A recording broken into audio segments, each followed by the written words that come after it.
Believe it or not, it's another VO podcast with three guys who are full-time voice actors at different stages of life, career, and location. But they have formed a bond and work together to hold each other accountable and help each other on their VO path. Three guys from different backgrounds working together, helping each other, and sharing with you along the way. Hey, what are we calling it again? It's another VO podcast. Okay, guys. Sorry, I get it. Come on, you're not my dads.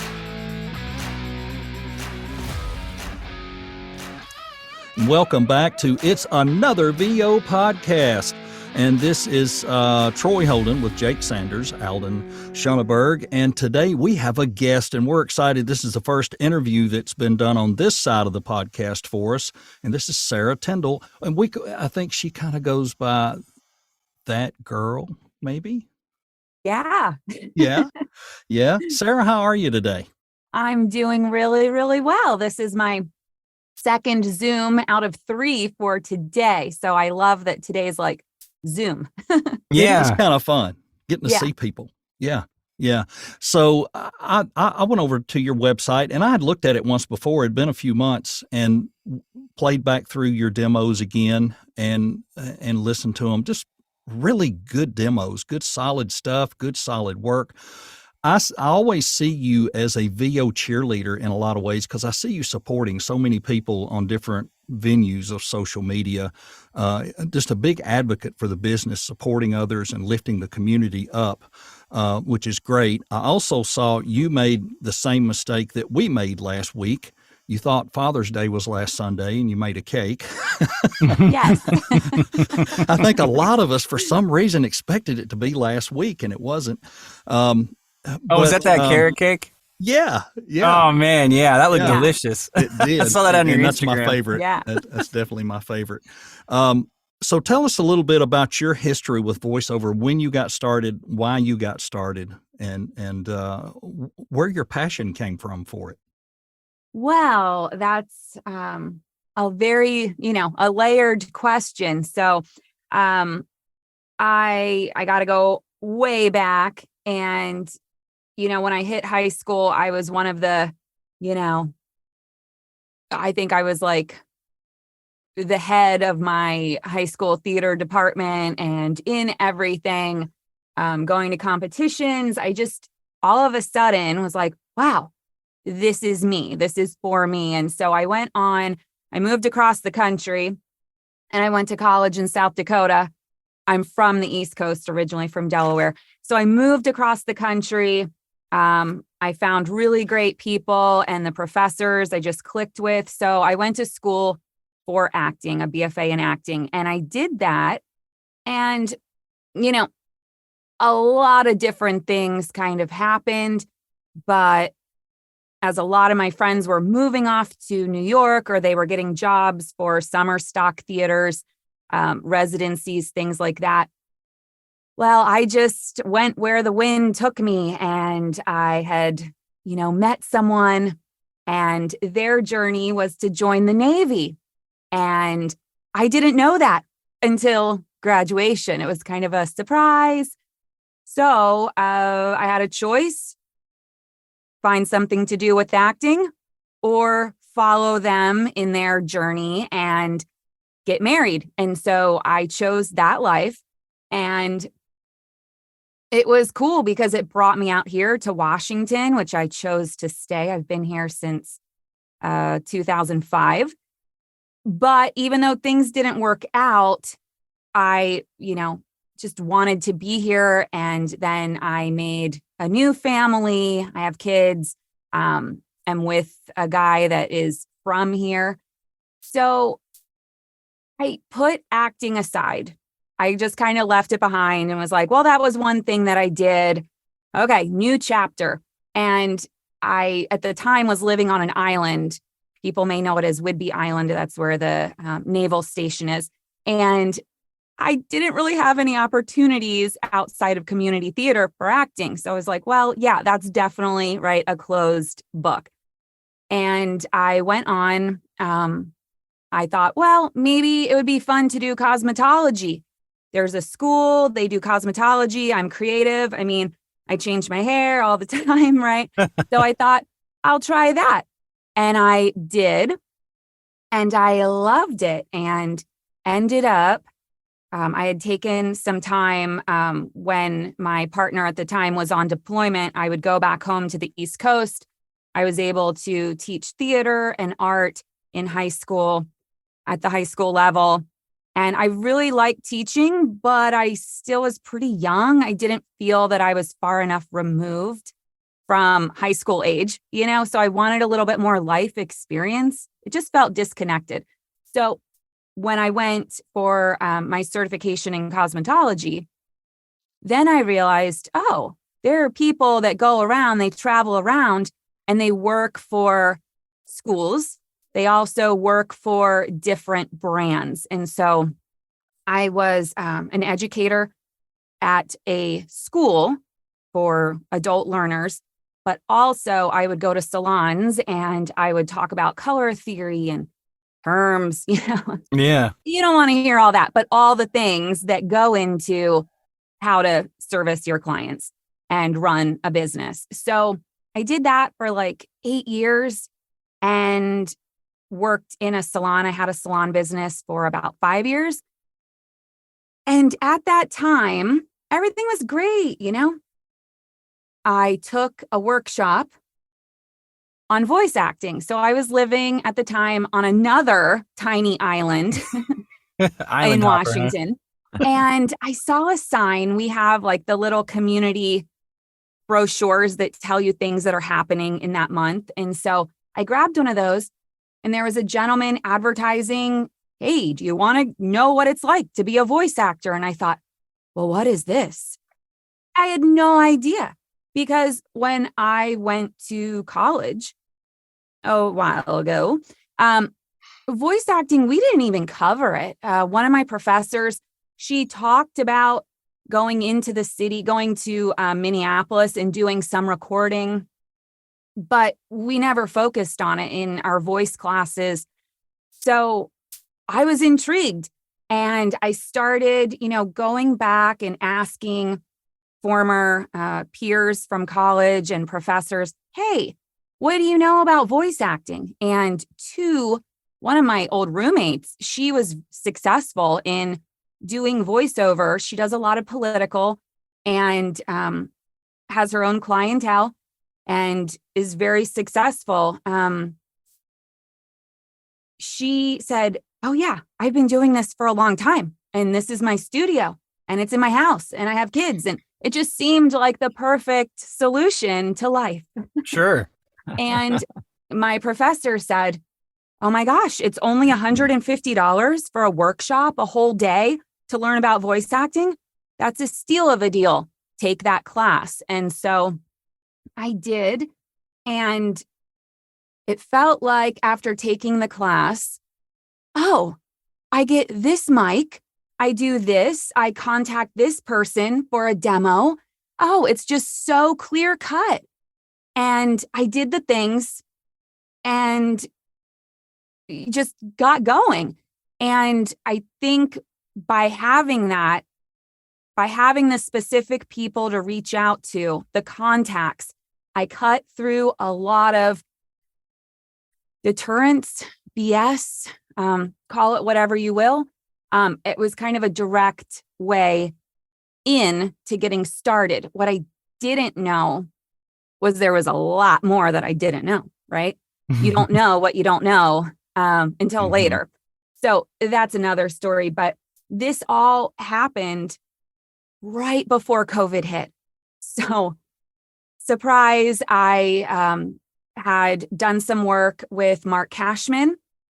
I reached out to Chuck Duran first, as recommended from this workshop. And he said, well, I want you to check in with Mark Cashman. So I did, and we did a little bit of work on commercial. And then it was time to get started on my demo process. That was the summer before COVID hit. So I did that, started putting together my landing page website, getting rolling, and didn't really officially launch everything until like February, like right before, because COVID, I think out here, things shut down in February, right after Valentine's Day, because that's when we had our first positive case in Everett. So it was just like perfect timing.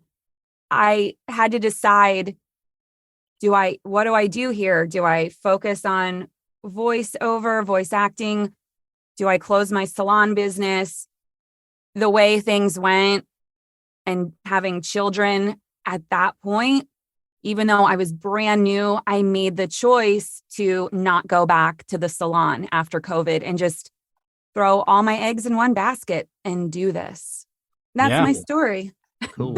Yeah, that's very cool. I have a very similar, I'm not going to go into detail, but I'm very similar to that. I come from, theater background. I even had a television agent for a while.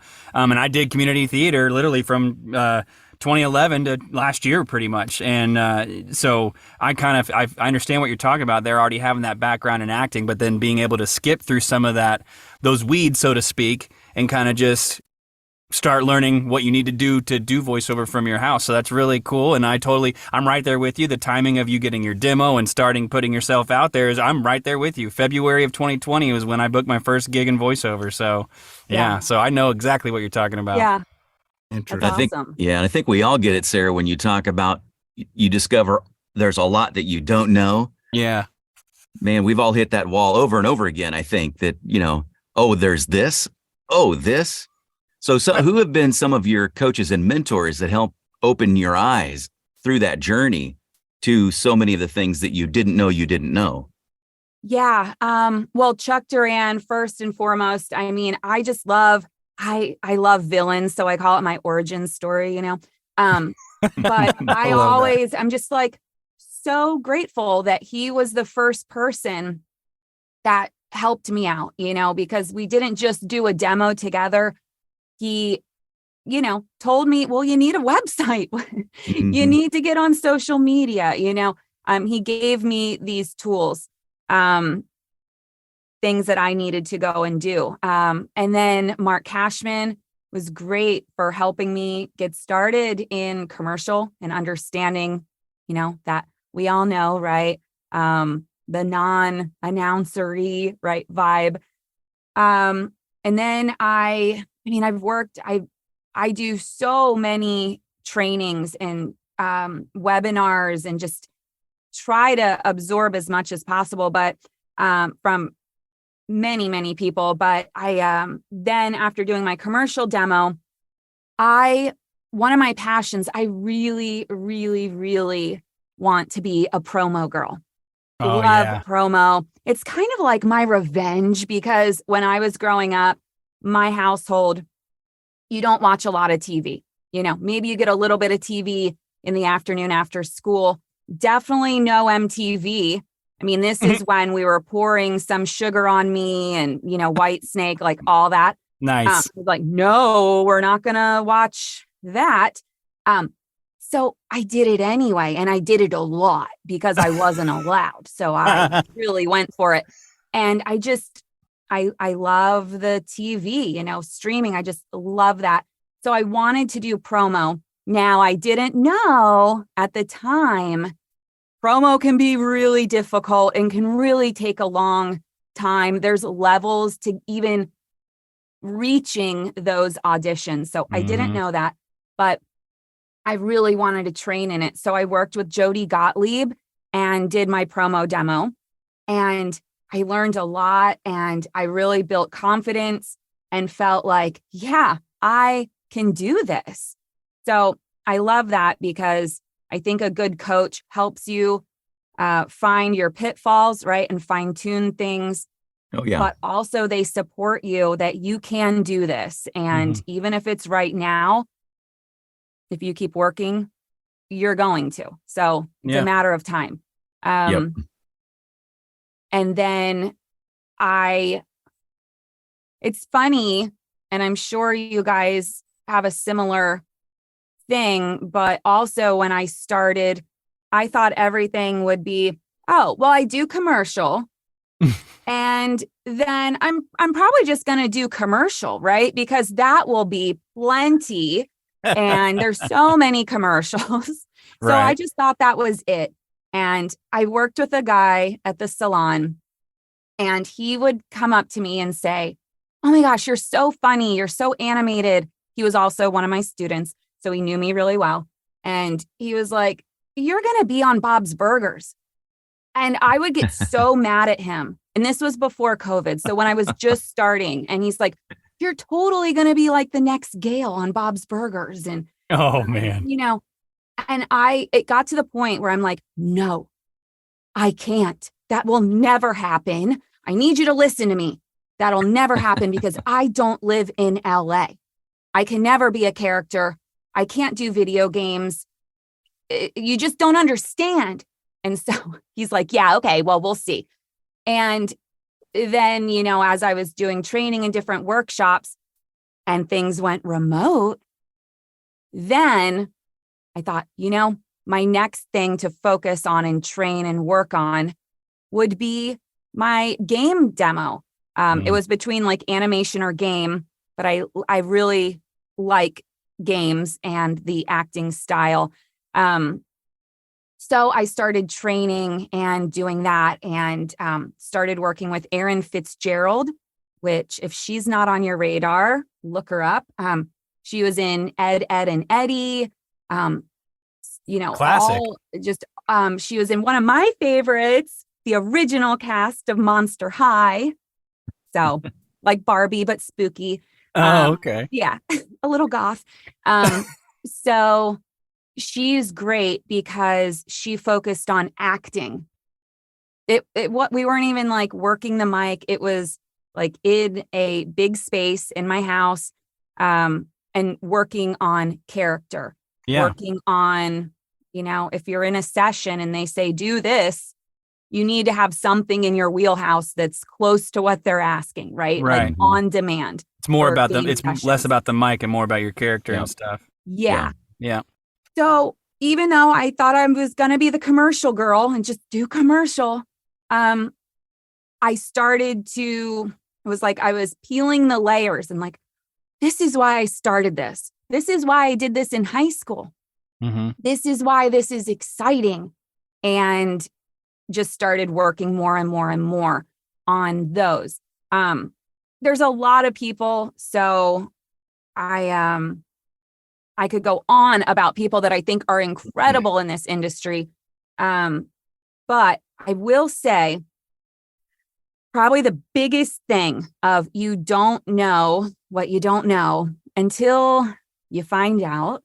I don't know if you guys are familiar with Mark Gus from ACM. He's one of ACM Talent's co-founders. Yep. And sure. I started going to his events. He was doing events with Joan for Sovas, and I did those. And then I started doing his Clubhouse events when Clubhouse, just really started going. And he had so many people on, and other agents, other managers, people that were working in promo, people that were trailer voice artists, where I'm like, oh, that's how that works. And the ability to ask questions without feeling shamed or like you should know the answer, or we've talked about this for the last 10 years. Why don't you know or search the group? Sorry, but we don't know when we're getting going. And so I would rather ask questions directly than doing it in the Facebook groups. I'm not about that anymore. That makes sense. Yeah. That's a good approach.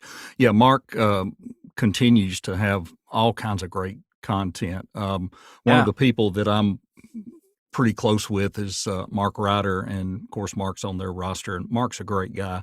And of course this will air later, but I do want to send condolences and prayers to Mark. He lost his mom yesterday, and I know that's a tough time. I know he was very prepared for it, but anyway, we're thinking about you, buddy. To hear him go through his process and what you're talking about is very similar, because Mark was very targeted in where he wanted to be and how to set his goals and how to work at it to get there. And I love hearing that. The focus, the hard work and targeting things and the perseverance is just, I think that's key in anything we do. So, and hearing that this is a real passion for you, I enjoy that too, because there are people that you talk to in the industry and you can tell they like what they do, they enjoy it, but they don't seem to feel as privileged as you wish they would feel sometime to be in the position they're in. So I enjoy hearing that. Mm-hmm.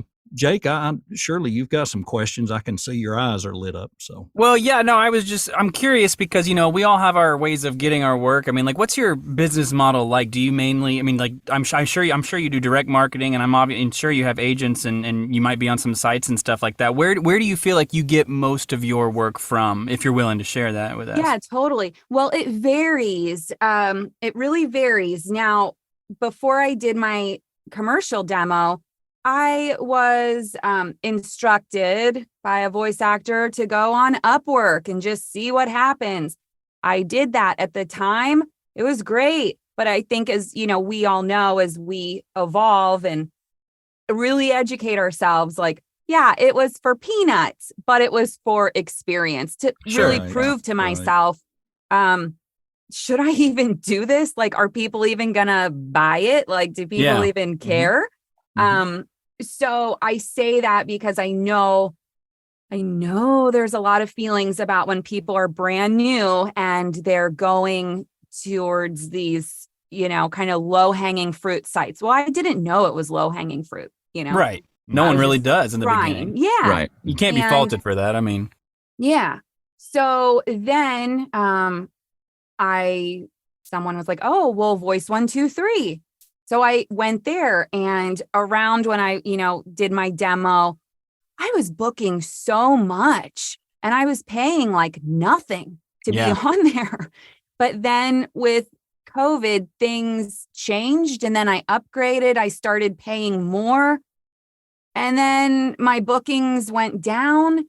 So, I'm like, why? I paid more, but now I'm making less. It didn't make sense. But now that I've been on there for a while, on and off, taking breaks, it fluctuates. I feel like for me, it just fluctuates. And, for a while, it was a lot of commercial work, and then it became a lot of character work. So being booked for, more games and animations and things like that. Which is also, kind of how your career will pivot when you start to see, oh, people want to pay me for this. This is what's working. Yeah. I am agented up in regional and feel like I have really good relationships and get great things from my regional representation. Some of it is overlap, but I feel lucky in the agents I have. They all have their own unique things for their region that don't overlap.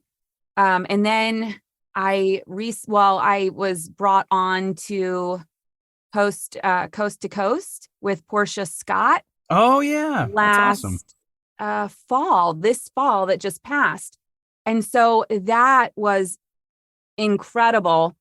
And that's what made me need to give my friend in the salon an apology because I realized, oh my gosh, this is where animation lives. Yeah. So she really focuses and is heavy in animation and training for that. So that also led to working with Everett Oliver and, just really focusing on education for animation.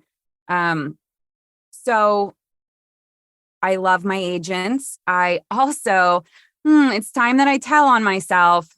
I do direct marketing on LinkedIn. Mm-hmm. I love to connect with people.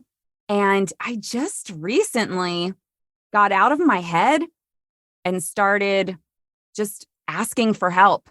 Just, hey, this is what I do. Do you have need for what I do? Could we collaborate? And it worked. So amazing how when you're open and honest about, hey, this is what I'm trying to do. Do you want to work together? People respond in an authentic way. Sure. Yeah. Well, you're being authentic, right? I mean, that you're being authentic. That's a way to be like, hey, I do this. Do you need help doing this? And that shows the human side of you, right? You know? Yeah. For some reason, I thought or was like told, LinkedIn, play it cool. Just be cool. Just find someone you want to connect with. If they connect with you, be cool. And don't say you need anything because that'll be too needy.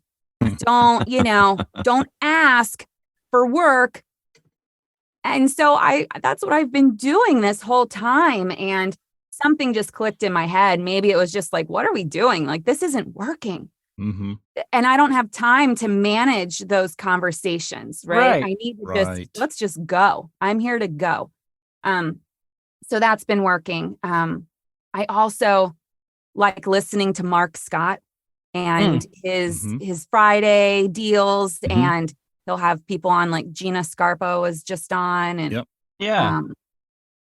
And so that's been influencing my thinking, but I have to tell myself, and I haven't been doing direct marketing, like emails, CRMs, like I am not there yet. And I should be.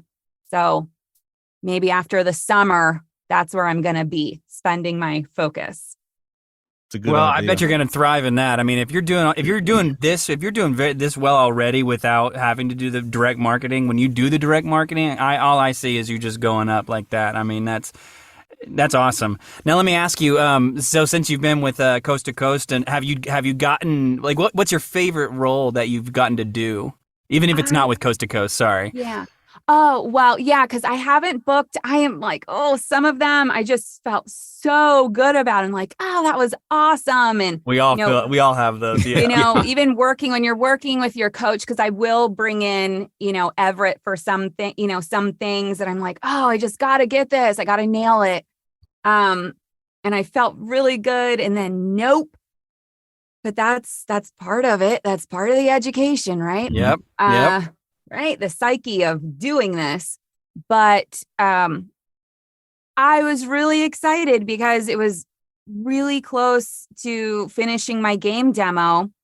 And I feel like when you're really living in a world or in a genre, you're really focused on something, magic happens. And I was cast in Genshin Impact, which is, a really huge game franchise. Oh, I think I've heard of that. Yeah. Yeah. It's really cool. Genshin for sure sticks out to me. So I'm pretty sure I've seen that in passing.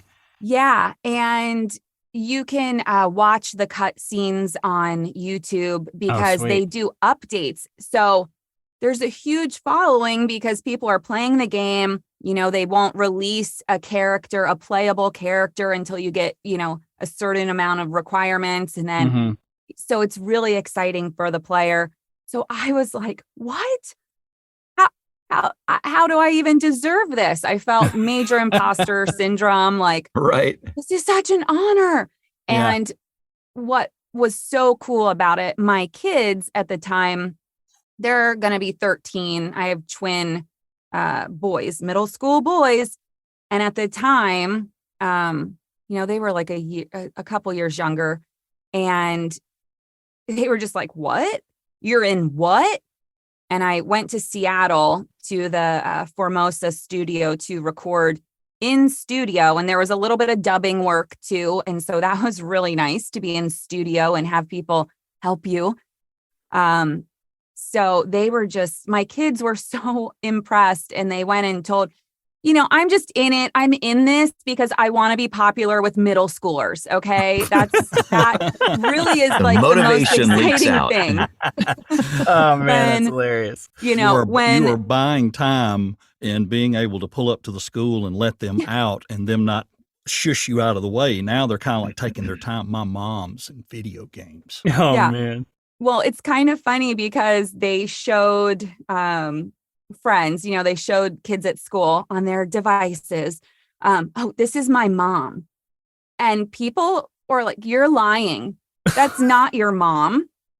That's not your mom. One person said, that's a country singer, which I'm not. And then other people were just like, you're lying. And they're like, they had their feelings hurt because they're like, what? Uh-oh. Why doesn't anyone believe us?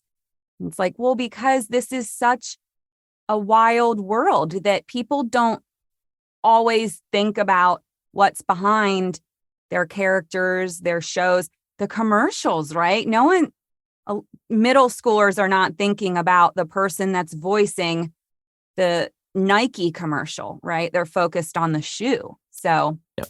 Yeah. Good point. Good point.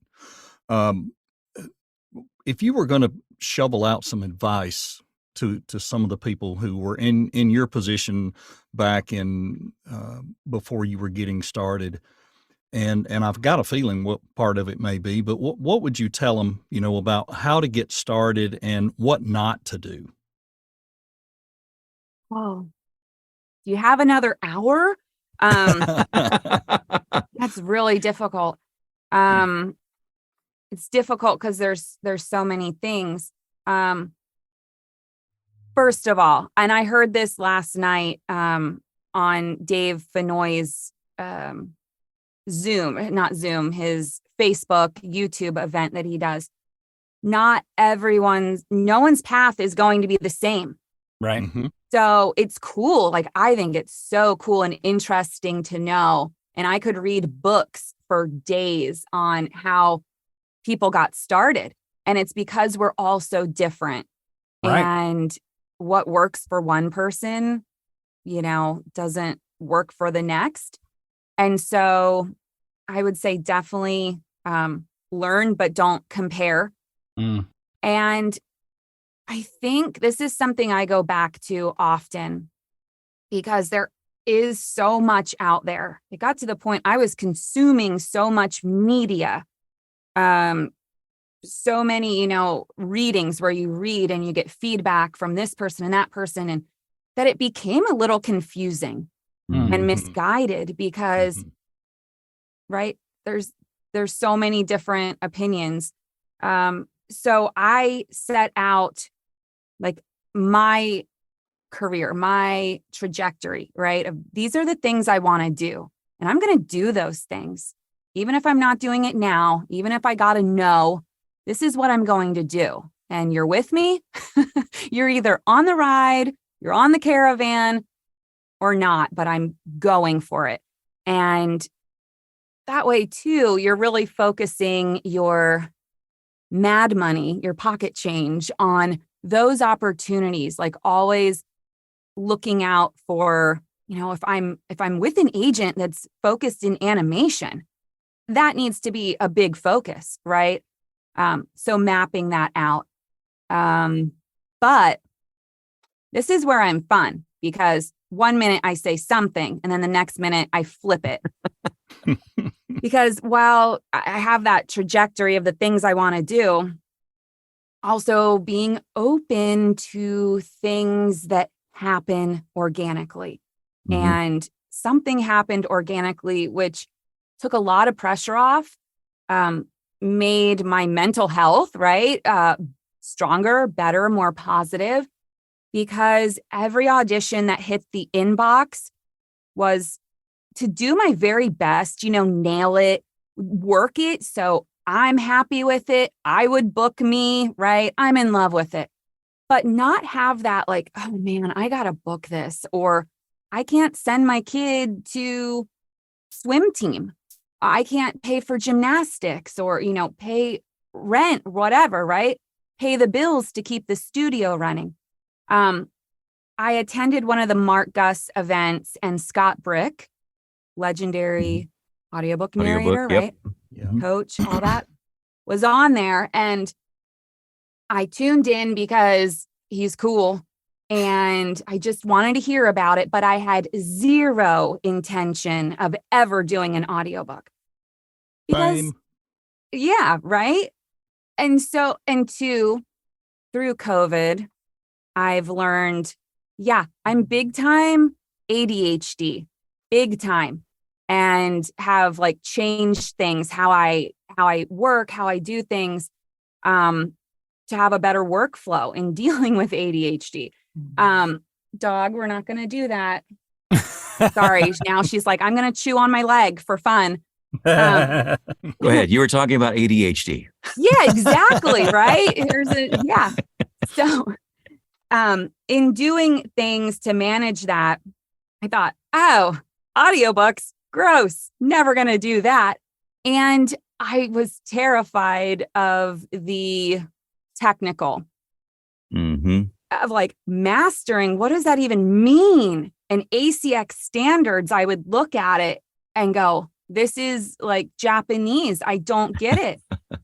And then after that, or during that workshop, Mark Gus said, so I asked a question, I don't remember it, but Mark said, well, Sarah, do you do audiobooks? Have you ever considered doing an audiobook? And I said, no. And he's like, oh. And then something in my head was like, well, why don't I? Why do I just take the perception of like, it's not for me and not try? And so I auditioned for one and I booked it right away. And then how many people are going to listen to this? And then once I booked it, I learned how to do it. So I reached out to George the Tech and said, I need to know, how do we get ACX standards? And he has a great service for doing that. And so I thought, why didn't I do this before now? Because I'm now, since the winter, I just finished my 6th audiobook. Oh, wow. So that keeps me, content, and it keeps me in my studio all day long. So when auditions roll in, I'm right here. Ready to do them. Yeah, ready to go. And, sitting and recording, focusing, it's kind of the opposite of what I thought it would be, because I can hyper focus on that. And somehow it works. I don't know. It works. And I've been getting them in pretty quick and keep getting asked to do more. So, right? Yeah, absolutely. That is good. Yeah. Sometimes we just have to jump off the ledge and trust. Exactly. Yeah. Those things that intimidate you, they sometimes are a door blocking you from something greater, opening up in your career and in your business. So kudos. And listeners of the podcast, take note. Whatever it is that's keeping you from trying that next big thing in your voiceover career, just do it. Just give it a go. Yeah. Good advice. So let me ask, Sarah, because you've talked about stubbing your toe, you didn't use those terms, but stubbing your toe along the way, being discouraged and then having to overcome it. What do you find as a regular practice that keeps you encouraged and motivated to stay with that grind that we all have to endure in our VO business? Yeah. Well, for one, I'm really fortunate to have a partner that from the get-go has been very supportive of this. And I mean, he built me this booth when we bought an old house during COVID. And so he was like, I'm like, hey, can I get a studio bricks? I need a studio bricks. And he's like, why would we do that when we can do this? And even though I can't pick it up and move it, it's been great. So he's very supportive. And when I'm in a place where, this doesn't feel right, or something's not working, or he always has a good way of looking at it that never involves, maybe it's time to try something else, right? That's not in the vocabulary. I just have this really strong feeling that this is what I'm meant to do. It's kind of that, once again, it goes back to that origin story of, I kind of blew things. Can we get one of my professors to listen to this? I kind of blew things in college. I was really good at hosting a party. And read into those lines. I kind of got caught up in things and didn't we all can say that about life, right? We didn't focus Sure. where we needed to. We didn't put in enough at the time. But really, I just feel like that wasn't the right time, because this is the right time. Everything happened for a reason, and this is the time. Now, that doesn't mean things don't get frustrating and even dark, right? People don't talk enough about the dark of this, where things aren't working. You know, I've had times where I'm submitting things, and what gets confusing, if you're submitting and you're not booking, and then people say, well, then go to your coach. Well, then do this, get feedback. Well, when you get feedback that's positive, like, yes, you are doing it. This is like, that's great. That's totally bookable. Well, if you're still not booking, you don't know what else to do, or people will say, oh, well, make sure your studio's up to par. But then when your studio's up to par and it's gone through checks with multiple people, right? Trusted engineers, then what? Well, then you just keep going. Right. Good point. Yeah. It's a good point. Just keep swimming. All right. Yeah. It does get tough, but that's the good thing about the big community of people, and accountability groups, and having people that hold you up, and you celebrate your wins, you cry your losses, and and like you said, you get the support a lot of times that no, you're not doing anything wrong. It's just a subjective business. It's hard. I mean, we face in every aspect of this business very, very high percentage of rejection, whether it be an email or a contact we make and they turn us down. And I'm also a big follower of Mark Scott. I like a yes, no, or a maybe, and especially, the yeses, but they're so far apart. You send out 1,000 emails and you get 10 warm responses, maybe, and out of those 10, one might lead to, well, we'll put you on the roster, and then you may or may not ever get an audition, so you never know. It's the life we lead. I love that. When you mention, you reach out and they're like, yes, we'll put you on the roster, or yes, we definitely can, collaborate, but it could be a year from now. Like, we have no way of knowing. And that's really seeds don't grow overnight. They take a long time, and they take a lot of things. They take a lot of factors for them to grow. Water, it's true. All that stuff. I mean, that all you're doing is planting seeds, and you just never know when it's going to flower. Very true. I had an audition today sent to a client that I'd reached out to, and I recognized the name from my list, but they had never sent me an audition. And I looked back, and it'd been like a year and a half almost since they first said, we'll put you on our roster. We'll keep you in mind, Just goes to show you. Yeah, it happens. It takes time.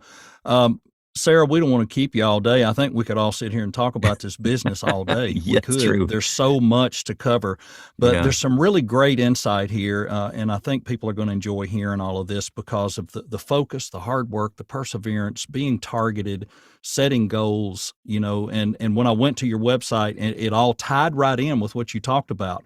Promo was the first demo, then commercial, then video game, and it's like I'm putting the dream right up top. That's what I'm after.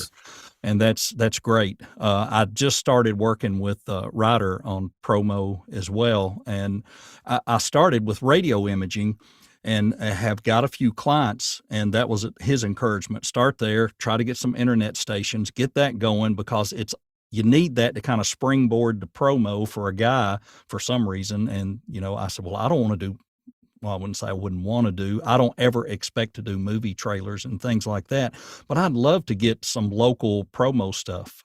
Sure. And it tie into the imaging. And you got to have those dreams. It's in my mission statement. You have to put that stuff out there. You have to put it in front of your face. My mission statement is on the wall here. It's on the refrigerator, and it's on the bathroom mirror. It's in 3 places where I see it every day, and it's a big inspiration. Guys, if you don't have any other questions or if you got some closing comments, let's get them in. I was just going to say, Sarah, where can people who are listening find you? What's your website, your socials? What are those? What do you want to plug before we go? My website is SarahTyndalVO.com, and it's a landing page. You can listen to my demos or send me an email. Social media, everything Sarah Tyndal, it's SarahTyndal. And I do have a TikTok, but that's really just like, if you really like me and you want to see how this brain really works, I mean, it is ridiculous. It's not good. And it's not marketing. It's not for marketing, because it should be, probably, if I'm doing this right. I don't know. I just want a place where I can be a person. Yeah. Like, where I can just really be me. And I feel safest doing that on TikTok. There you go. While we Good have point. it, while we have it.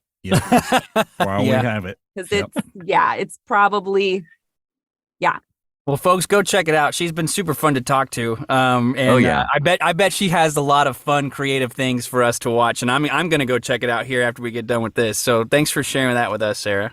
And a lot of excellent advice. And your story, even though it's different from ours, there are so many similarities along the way, so many points of crossover that I hope a lot of people listen to this episode and get encouragement from you, Sarah. Thanks. Yeah.